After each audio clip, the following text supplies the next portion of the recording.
bahasa Indonesia menjadi pemersatu bangsa. Yang tadi sudah disebutkan menjunjung tinggi bahasa persatuan bahasa Indonesia. Maka yang pertama, mari kita utamakan. Assalamualaikum warahmatullahi wabarakatuh. Waalaikumsalam. Cincin tuan-tuan dan perempuan sekalian, alhamdulillah pada sore hari ini kita ketemu lagi dengan Tuk Wan Channel. Luar biasa ya. Kita besok hari adalah hari ulang tahun negara kita, negara Republik Indonesia yang ke-80 tahun.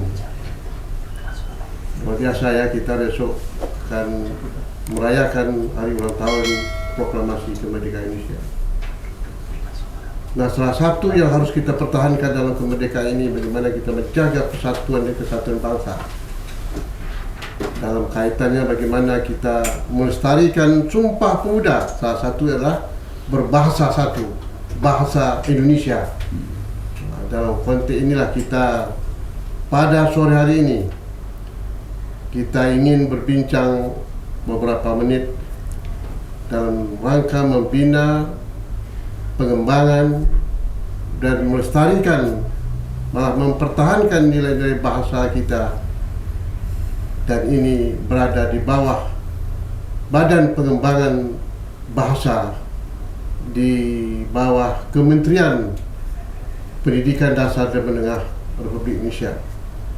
Saya pada hari ini alhamdulillah mendapat tamu yang tidak saya duga semua sekali pada sore hari ini, yaitu Kepala Badan Pengembangan Bahasa dan Pembinaan Bahasa, yaitu Bapak Hafiz Muhsin SOS MSI.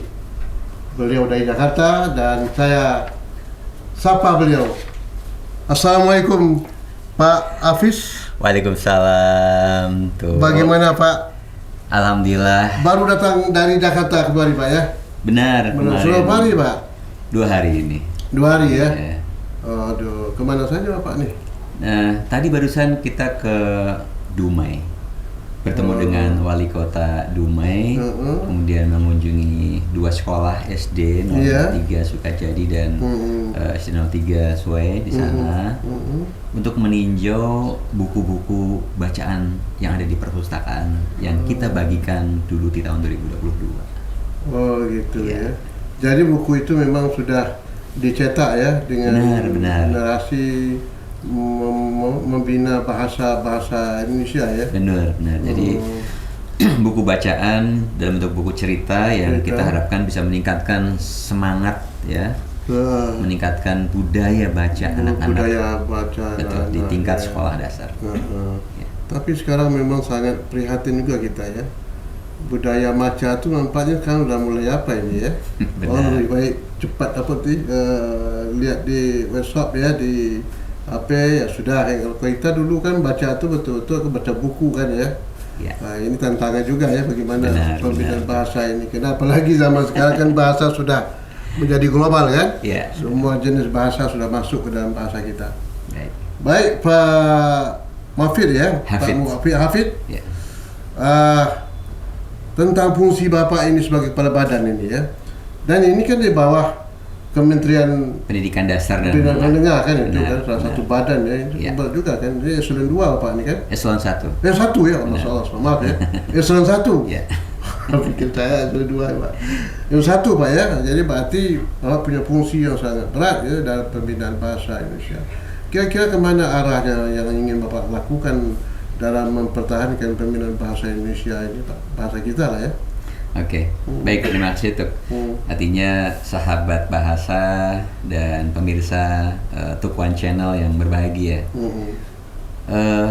Badan Pengembangan dan Pembinaan Bahasa atau lebih dikenal dengan Badan Bahasa itu merupakan unit eselon 1 yang ada di Kementerian Pendidikan Dasar dan Menengah.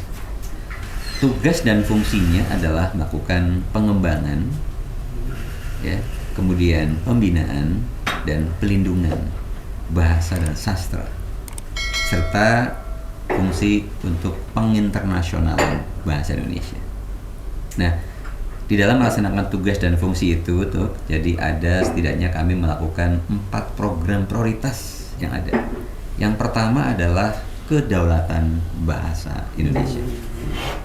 Yang kedua, literasi kebahasaan dan kesastraan. Yang ketiga, pelindungan bahasa dan sastra daerah. Dan yang keempat, penginternasionalan bahasa Indonesia. Nah, 4 program prioritas itulah yang kita jalankan dalam rangka tentu melaksanakan tugas dan fungsi yang tentu tidak hanya dilaksanakan di tingkat pusat oleh kami, namun didukung oleh 30 unit pelaksana teknis di seluruh provinsi, yaitu dengan balai bahasa yang ada, termasuk di Balai Bahasa Provinsi Riau. Begitu ya. Benar. Jadi setiap provinsi itu ada balai bahasa yang langsung di bawah pembinaan oleh kepala badan bahasa di daerah masing-masing ya. Selama ini memang ada 30 balai bahasa. 30 bahasa. Jadi ada beberapa provinsi yang digabung dengan provinsi lain. Sebagai contoh di Kalimantan Utara itu masih di bawah wilayah Kalimantan Timur.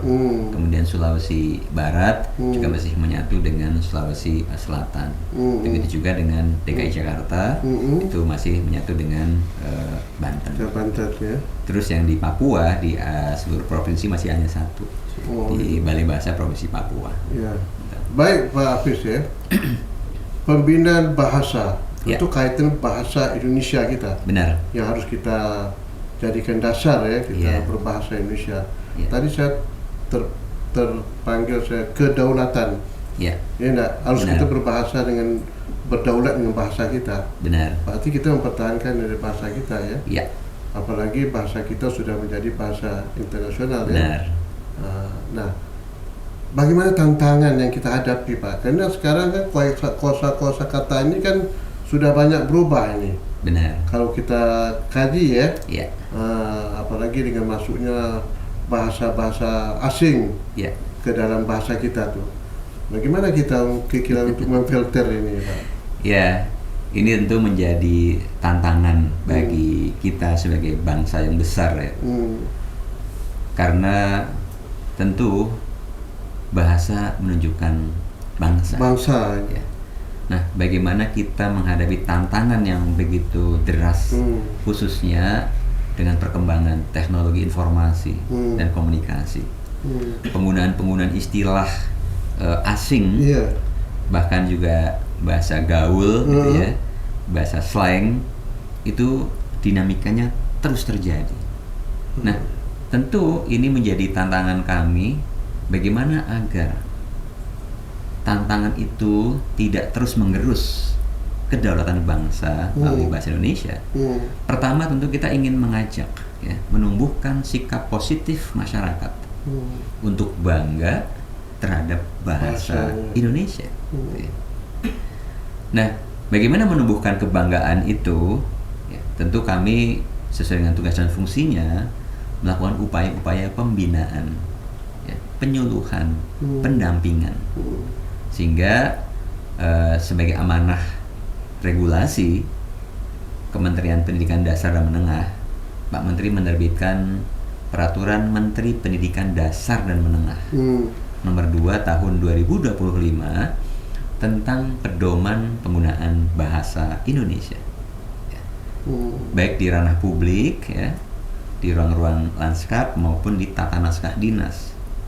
Kita akan memulai dari sana supaya saat penggunaan bahasa Indonesia itu tidak baik di ruang publik, sehingga masyarakat, apalagi anak-anak generasi muda melihat penggunaannya seolah-olah itu menjadi hal yang biasa, yang benar.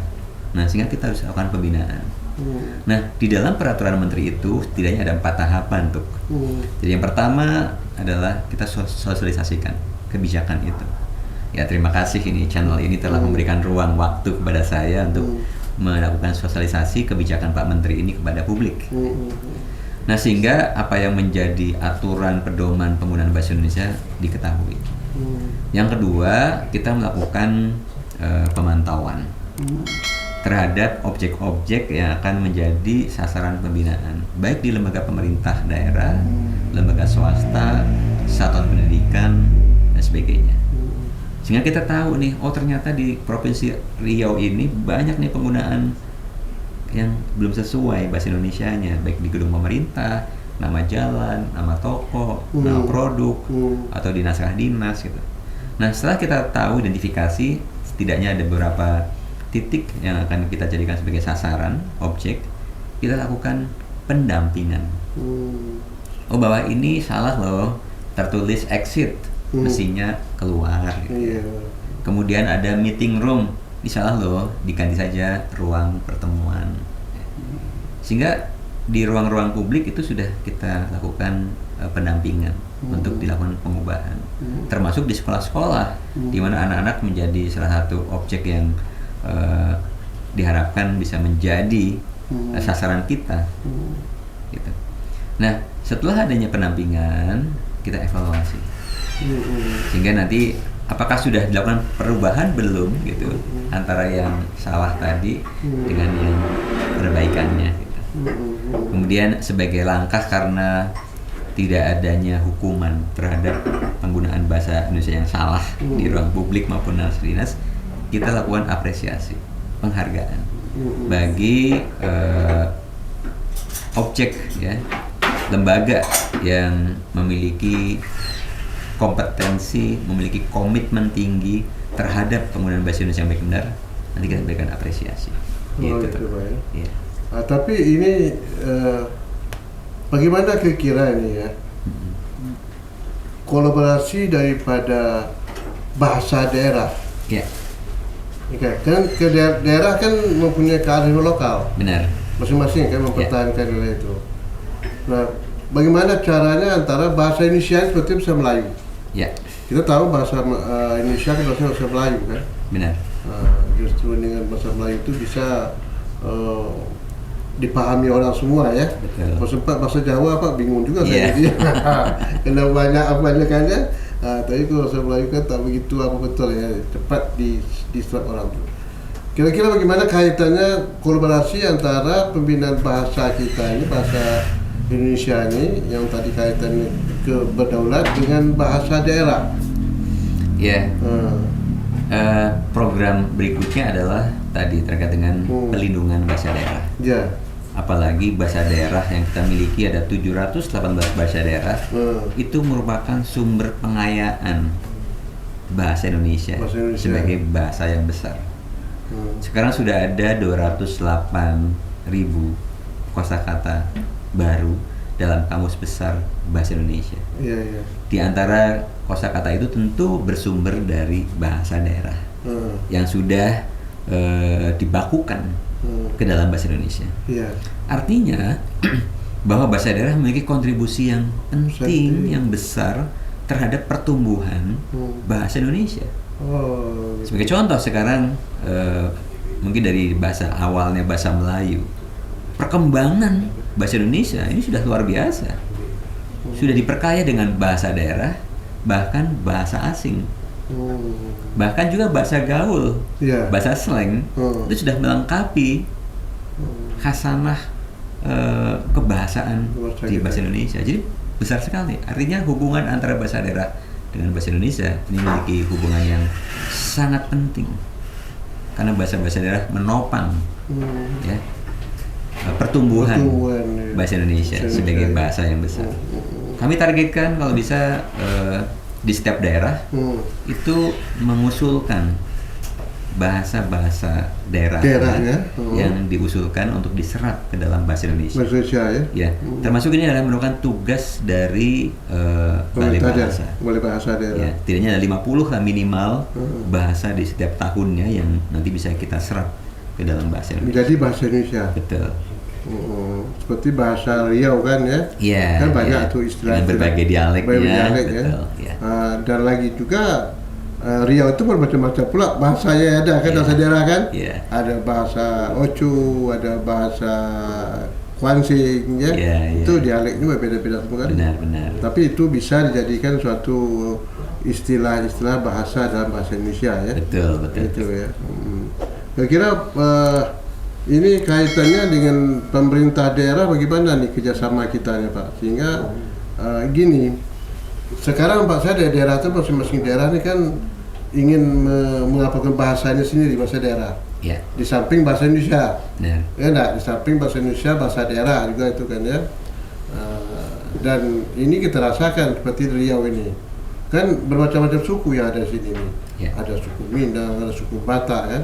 Nah, kadang-kadang mereka itu masing-masing di dalam keluarga dan lingkungan itu bahasa dia ya. Ya. Nah, sehingga bahasa Melayu itu berada dalam lingkungan masyarakat Melayu saja kan itu kan. Ya. Nah, misalnya kita ingin menjaga identitas daerah. Seperti Riau ini adalah negeri Melayu. Enak ya? Apakah ada kemungkinan kita ingin menjadikan bahasa Melayu ini bahasa daerah yang betul-betul diikuti oleh, dilaksanakan oleh semua penduduk yang ada di Pekanbaru ini gitu. Ya, itu salah satu latar belakang bagaimana kita melakukan program revitalisasi bahasa daerah. Karena tentu anak-anak kita, anak muda kita sudah mulai jarang bisa berbahasa daerah. Iya, gitu. Nah, sehingga kami malah menganjurkan ya, untuk kelas awal, ya, jadi pembelajaran sekolah dasar tingkat awal kelas 1, kelas 2 itu mengajarkan bahasa pengantarnya menggunakan bahasa daerah. Sehingga sebagai fondasi mereka tetap tertanam nih terhadap bahasa daerahnya. Terkait dengan peran pemerintah daerah tentu karena sesuai dengan regulasi di Undang-Undang tentang pemerintahan daerah, sebenarnya pelindungan bahasa daerah itu adalah tanggung jawab dari pemerintah daerah. Ya. Sehingga kita mendorong tentu pemerintah daerah dapat mengeluarkan regulasi. Contohnya penggunaan bahasa daerah di 1 hari dalam 1 minggu misalnya menggunakan budaya dan bahasa daerahnya. Pakai kalau di sini menggunakan pakaian adat Melayu hari Jumat. Ya. Bisa digunakan sekaligus hari Jumat menggunakan bahasa Melayu dan sekaligus berbahasa daerah. Iya, itu bisa menjadi sebuah ini luar biasa nih. Sebuah kebijakan pemerintah dan itu boleh. Justru itu menjadikan penguat karena kebijakan pemerintah itulah yang nanti dipatuhi atau digunakan oleh masing-masing masyarakat. Ya. Nah, kita mendorong. Yang kedua, kita di dalam program revitalisasi bahasa daerah di sekolah SD dan SMP tadi diajarkan dengan bagaimana pidato bahasa daerah, bersyair bahasa daerah, menulis cerpen bahasa daerah, kemudian menulis aksara Melayu Arab misalnya. Ya. Dan juga ada komedi tunggal bahasa daerah dan sebagainya, menumbuhkan kreativitas anak melalui bahasa daerah, yang kita apresiasi tuh ya. Jadi nanti di setiap sekolah ada kita evaluasi, kita seleksi mana yang terbaik yang ikut lomba pidato bahasa daerah. Kemudian berjenjang di tingkat kabupaten juga ada yang kita berikan nama Festival Tunas Bahasa Ibu. Ya, bahasa ibu. Jadi festival Tunas Bahasa Ibu nanti di tingkat kabupaten akan dipilih nih dari berbagai SD, SMP yang bagus. Nanti yang terpilih terbaik akan ikut dalam festival Tunas Bahasa Ibu tingkat provinsi dari berbagai kabupaten yang menjadi binaan. Jadi ada tingkatan ya? Iya. Dari mulai bawah sampai ke atas. Benar. Ya. Supaya kita betul-betul talenta anak yang berkarir ya, memiliki keterampilan berbahasa daerah ini perlu kita apresiasi. Sebagaimana talenta di bidang lain, olahraga, seni, budaya yang lain, atau kecerdasan bidang olimpiade matematik, sains, fisika, sebagainya. Jadi biar anak memiliki keunggulan yang kita apresiasi. Nah, yang dari tingkat provinsi nanti itu mereka akan kita tampilkan di tingkat nasional. Jadi ada festival Tunas Bahasa Ibu nasional. Dari berbagai provinsi kita tampilkan sebagai selebrasi atas aktivitas yang paling baik dari 120 bahasa daerah yang kita revitalisasi.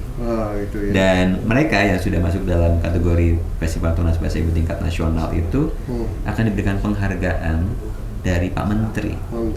Dan itu bisa digunakan oleh mereka pada saat misalnya dari SD mau ke SMP, tinggal menunjukkan saja sertifikat penghargaan dari Pak Menteri itu menjadi jalur prestasi.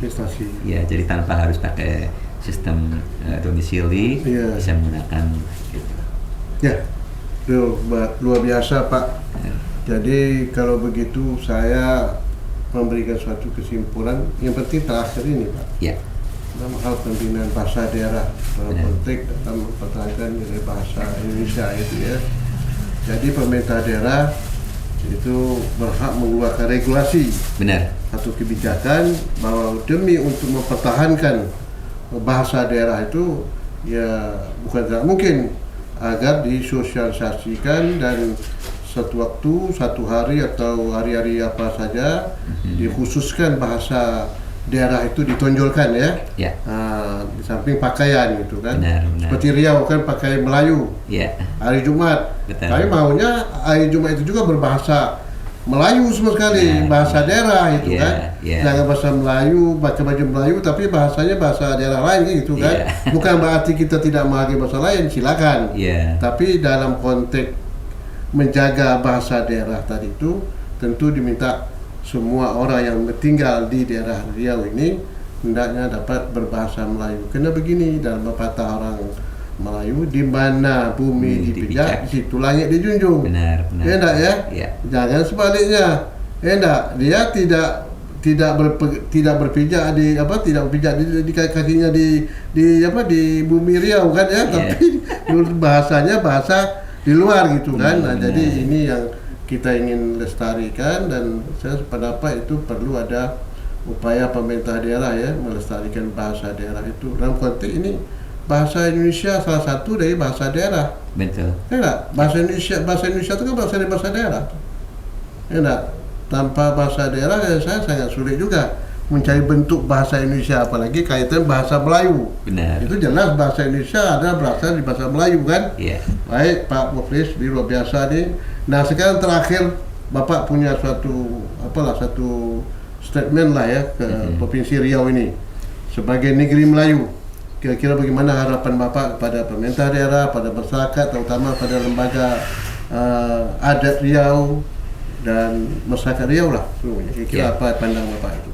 Baik, yang pertama tentu karena kita sudah yakini benar bahwa bahasa Indonesia menjadi alat pemersatu bangsa. Yang tadi sudah disebutkan menjunjung tinggi bahasa persatuan bahasa Indonesia. Maka yang pertama, mari kita utamakan bahasa Indonesia. Yang kedua, bahwa bahasa Indonesia tumbuh dan besar serta maju tentu bersumber dari bahasa daerah. Maka keberagaman bahasa daerah yang kita miliki 718 bahasa daerah harus kita lestarikan. Jadi saya juga berharap di pemerintah daerah Provinsi Riau punya komitmen terhadap pelestarian bahasa daerah. Jadi mari lestarikan bahasa daerah agar tidak punah. Yang ketiga, sebagai bangsa yang besar yang tentu harus maju dan berdaulat serta dapat bergaul di dunia global, maka kita pun harus menguasai bahasa asing. Sehingga bangun juga kita tidak tertinggal dengan bangsa-bangsa yang lainnya. Sehingga saya juga sarankan kepada anak-anak muda kuasai bahasa asing sebagai alat komunikasi untuk komunikasi dengan dunia luar. Jadi itulah semboyan Trigatra Bangun Bahasa. Utamakan bahasa Indonesia, lestarikan bahasa daerah, dan kuasai bahasa asing. Luar biasa. Baik, janji tuan-tuan dan puan, ini merupakan kesimpulan pendapat kita pahami bersama. Nah, oleh kerana itu sekali lagi saya sebagai dari channel Tok Wan Channel menghimbau kepada kita apa yang telah disampaikan oleh Pak Hafiz Muhsin tadi itu dapat kita pahami bersama. Di samping kita harus melestarikan mempertahankan bahasa Indonesia, juga jangan lupa kita tetap juga melestarikan bahasa daerah. Oleh karena itu bahasa daerah tidak bisa kita lupakan karena merupakan bahagian yang tidak bisa terpisahkan dengan bahasa Indonesia. Bahasa Riau harus jadi bahasa daerah kita. Mari kita kembangkan dan kita majukan daerah kita dengan bahasa yang santun, dan bahasa merupakan alat komunikasi untuk mempermudah kita berkomunikasi dengan siapapun, dan semua masyarakat yang ada di Riau dapat memahami bahasa Melayu Riau ini untuk jadikan bahasa komunikasi sehari-hari. Terima kasih Cik Wan, Cik, tuan-tuan sekalian, dan sekali lagi selamat ulang tahun Republik Indonesia, Dirgahayu Republik Indonesia ke-80. Merdeka! Merdeka. Assalamualaikum warahmatullahi wabarakatuh. Waalaikumsalam. Terima kasih.